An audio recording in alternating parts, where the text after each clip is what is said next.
Hey there, beach enthusiasts! It's Erica, your trusty beach explorer, bringing you another thrilling adventure from the sandy shores of paradise. Today, I have something truly special in store for you. As I step onto the powdery sand, I'm immediately greeted by a breathtaking view. The beach stretches out before me, a picture-perfect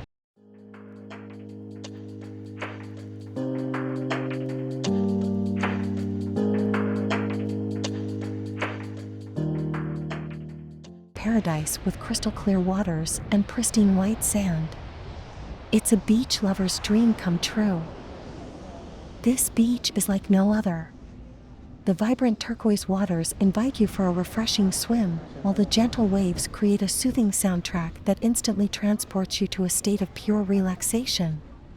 The sun shines down, casting a warm glow on everything it touches, creating a paradise bathed in golden light.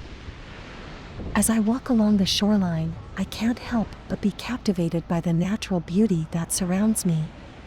Towering palm trees sway in the ocean breeze, their leaves creating a mesmerizing dance against the azure sky. It's a scene straight out of a postcard, a true tropical paradise.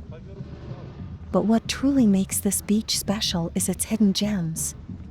As I explore further, I discover hidden coves and secret spots tucked away from the main stretch of sand. These secluded areas offer a tranquil escape where you can unwind, read a book, or simply bask in the beauty of your surroundings. The beach is not just about sunbathing and swimming. It offers a playground for adventure enthusiasts as well. From snorkeling among vibrant coral reefs to paddleboarding along the shoreline, there's no shortage of thrilling activities to indulge in. Now, my fellow beach enthusiasts, if you're loving this virtual beach experience as much as I am, make sure to hit that subscribe button below. Join me